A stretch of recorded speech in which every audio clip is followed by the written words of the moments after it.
अमृत के धार केहू केतनो पियाई एगो माई बिना।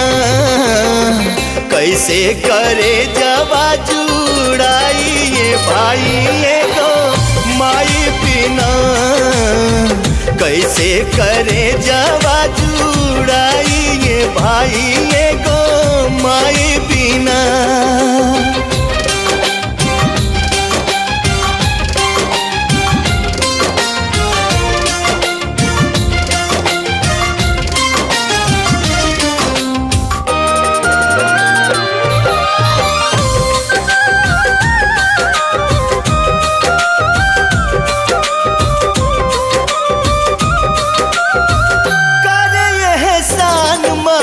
दुनिया देखावेली बोले बतियावे औरी चले भी सिखा।